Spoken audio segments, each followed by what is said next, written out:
Shkencëtarët po shikojnë gjithnjë më shumë nga natyra për të gjetur zgjidhje revolucionare për trupin e njeriut. Pas ilaçeve si Ozempic, që u frymëzuan nga një hardhuc helmuese si përbind shigila, tani radha është një tjetër krijese ekstreme, pitoni.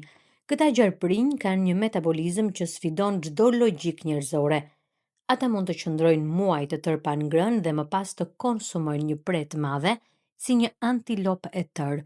Ndërsa për trupin e njeriut një sjellje e tillë do të ishte katastrofike, për pitonin është normale.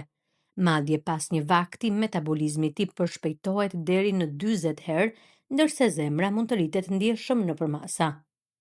Por ajo që ka tërhequr vëmendjen e shkencëtarëve nuk është vetëm ky aftësi ekstreme, por ajo që ndodh brenda trupit të tij pas ushqimit.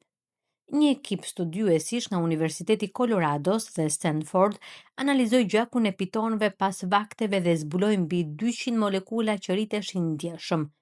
Një prej tyre spikati menjëherë. Bëhet fjalë për një metabolit të quajtur ptos, i cili u rrit deri në 1000 herë në gjakun e pitonit pas ushqimit.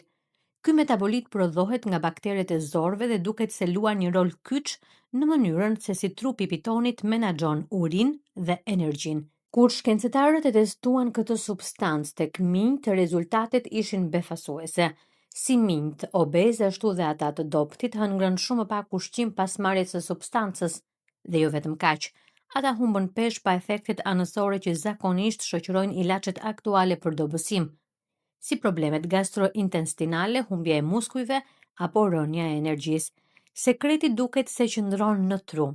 Kjo substancë e marrë nga pitoni aktivizon një zonë specifike të hipotalamusit, qendra që kontrollon urinë dhe ndjenjën e ngopjes.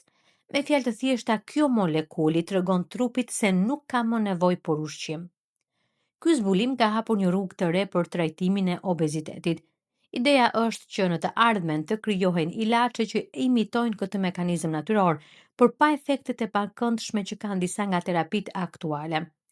Megjithatë, shkencëtarët paralajmërojnë, jemi ende shumë larg përdorimit tek njerëzit.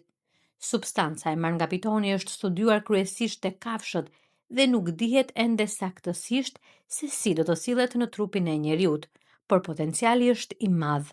Në thelb, natyra po jep sërish një përgjigje që shkenca vetëm sapo fillon ta kuptojë. Ndonjëherë zgjidhjet më të avancuara nuk krijohen në laborator, por gjenden te krijesat më të çuditshme të planetit. Dhe ndoshta në të ardhmen një sekret i fshehur në gjakun e një pitoni mund të ndryshojë mënyrën se si njerëzit luftojnë mbi peshën.